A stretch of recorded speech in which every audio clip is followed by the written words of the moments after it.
Hello বন্ধুরা, তোমরা সকলে কেমন আছো? আশা করি তোমরা সকলে খুব খুব ভালো আছো। আমিও খুব ভালো আছি। রবিবারের একটা নতুন ব্লগে জাস্ট লাইফস্টাইলে তোমাদের সকলকে স্বাগত জানিয়ে এখন বাজে সকাল 6:30। এখন থেকে তোমাদেরকে সঙ্গে নিয়ে ঠাকুরঘর থেকে আমার ব্লগটা স্টার্ট করছি। দেখতে থাকো, সঙ্গে থেকো, পাশে থেকো, আর ব্লগটা স্কিপ না করে শেষ পর্যন্ত দেখতে থেকো। আজ কিভাবে মোহিনী একাদশীটা পালন করলাম আমরা। সকালে ওই 5টার দিকে ওঠা হয়েছে, কিন্তু উঠে ওই ছেলের জন্য একটু নিরামিষ পনিরের তরকারি আর ভাত রান্না করা হয়েছে। আর কাজের দিদাকে একটু ভাত দিয়েছি, সোনা বাবার জন্য যেটুকু রান্না করা হয়েছিল তার থেকেই একটু অল্প করে দিয়েছি। আর অন্যদিন বরমশাই হলো একাদশী করে না, আগে করতো, স্কুল থাকে বলে কষ্ট হয়ে যায় বলে, তো আজকে বরমশাই একাদশী করেছে। আর ওই জন্যই তো শুধু সোনার জন্যই রান্না করা হলো, সমস্যা হয়নি। আর এখন বাজে হলো ওই 11টা মতো। বরমশাই ফল এনেছে, বলল ফলগুলো তুমি তৈরি করো। আর ওই যে উনি সামনে বসে আছে, হাতটা দেখতে পাচ্ছ, খালি গায়ে বলে তোমাদেরকে আর বরমশাইকে দেখানো হয়নি। এটা হলো আমার ফ্রুটস, আর সবারটা সমান ভাগে ভাগ করে দেওয়া হয়ে গেছে, বরমশাইয়েরটা, শ্বশুরমশাইয়েরটা। তো এতটা ফল না, পরে আর না খেলেও কোনো কিছু আমার হয়ে যায়, আমি পেরে যাই, আমার আর অসুবিধা হয় না। এখন বাজে ওই 12টা মতো, 12টার সময় আমি ফলটা নেওয়ার চেষ্টা করি, কিন্তু যেদিন পারি না সেদিনকার ব্যাপার আলাদা, সেদিন হয়তো অন্য কিছু নিয়ে নিতেই হয়। অন্য কিছু বলতে ফল বা বাদাম, এইগুলোই তো। আর মাথায় তো তেল দেওয়া বলে চুলটা এলোমেলো একদম। আর একটু উপোস করলে তো শরীরের মধ্যে কষ্টটা হয়ই, আর গরমের মধ্যে তো কষ্ট হবেই, স্বাভাবিক। আর ছেলে না সকালবেলা উঠে বলছিল, মা এই একাদশীটা করলে নাকি ভালো হয়। আমি বললাম তুমি কি করে জানো?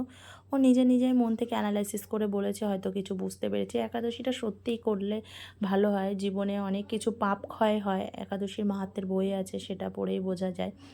তো সেই একাদশীর মধ্যেই সেই মোহিনী একাদশীটাই হলো একটা একাদশী। আর এখন বাজে দেখো বিকেল 4:30।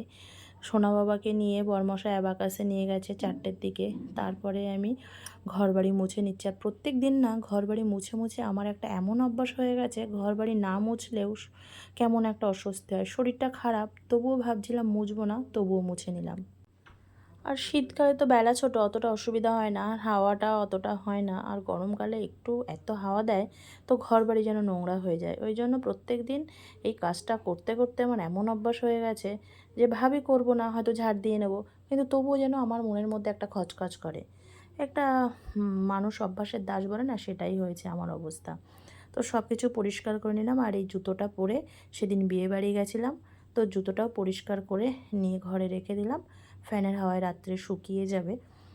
আর আমরা হলো বুধবারে একটু ঘুরতে যাব, ওই কারণেই জুতোটা বড়মশাই বললো পরিষ্কার করে রেখে দাও। আর ডেটলটা, হ্যান্ড ওয়াশটা বললো মনের বেলায় সামনে রেখে দাও, কারণ হলো কালকে সোমবার ভোট আছে, কালকেই আমরা সব আর কি ব্যাগপত্র গোছাবো, মঙ্গলবারে বেরিয়ে পড়বো, বুধবারে টিকিট আছে।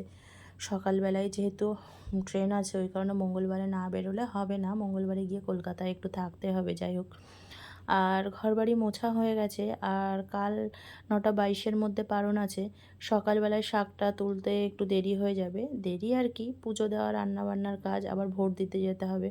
তো ওই কারণে ভাবলাম কুলেখাড়া শাকটা তুলে নিই। হ্যালেঞ্চা শাকটা এত হয়েছে যে কুলেখাড়া শাকগুলো আর কি বলবো, বেরোতে পারছে না, মাথা নুয়েই রয়েছে ওর মধ্যে, পুরো সব কিন্তু হ্যালেঞ্চা।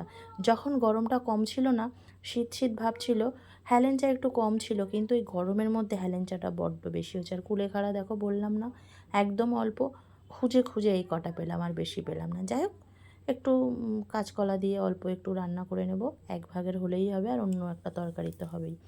আর দেখো সোনা বাবা আজকে ক্যামেরা ধরেছে সন্ধ্যাবেলায়, ক্যামেরাটাও ভালোভাবে ধরতে পারিনি, যাই হোক যেভাবে ধরেছে সেইভাবেই তোমরা আমার এই ক্লিপগুলোকে মানিয়ে নাও। তো সন্ধ্যাবেলা এখন বাজে ওই 6:15 মতো, সন্ধ্যাবেলায় সন্ধ্যা দিতে চলে এসেছি ঠাকুর ঘরে। আর সিজনের ফল আম প্রথম দিন বাড়িতে এনেছে, রাধা গোবিন্দকে প্রথমে সেবা না দিলে হয়। আমি যখন দুপুরে ফল কাটছিলাম না, তখন আগে আমি রাধা গোবিন্দর জন্য থালায় আগে ফলটাকে রেডি করে রেখে দিয়েছিলাম, ঢেকে রেখে দিয়েছিলাম যে সন্ধ্যাবেলায় দেবো তাই। তো অবশেষে আমি আম দিয়ে আজকে আমার রাধা গোবিন্দর সেবা দিয়ে নিচ্ছি সন্ধ্যাবেলায়।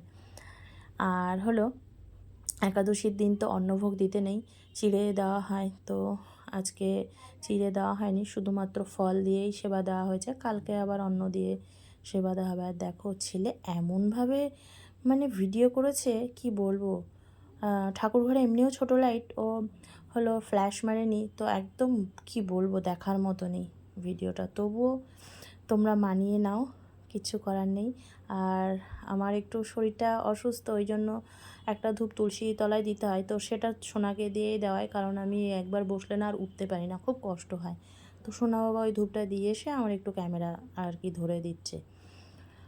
তো আমি অন্যদিন একটু তাড়াতাড়ি পুজোটা দেওয়ার চেষ্টা করি, আর আজ যেহেতু ভগবানের আর কি বলবো নামে উপবাস করা হয়েছে, ওই জন্য আজকে একটু চেষ্টা করছি একটু ঠাকুরঘরে বেশিক্ষণ ধরে হরিনাম করে তাকে সন্তুষ্ট করার। আমরা কি তাকে কেউ সন্তুষ্ট করতে পারি? পারি না। যেই আমাদেরকে ভালো রাখেন, যেই হলো মানে পৃথিবীর সর্বশ্রেষ্ঠ, পৃথিবীর সর্বশ্রেষ্ঠ কর্তা, তাকে আমাদের সন্তুষ্ট করার উপায় নেই। যাই হোক, আমাদের মনও একটা পুতো হয়, যেটা মনোপুত, ওনাকে এইভাবে ডাকলে হয়তো আমাদের সব কিছু বাসনা পূরণ হয়ে যাবে, এটাই হলো আমাদের মনের ইচ্ছা।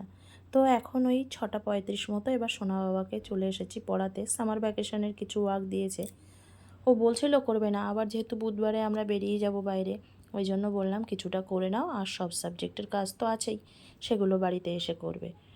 তারপরে ও যেহেতু 4টে থেকে 6টা পর্যন্ত ক্লাস করে এসেছে, আবার এখন থেকে পুরো সেই 8:40 পর্যন্ত পড়াতে নিয়ে বসেছি, তারপরে ওকে ভাত খাইয়ে দিলাম।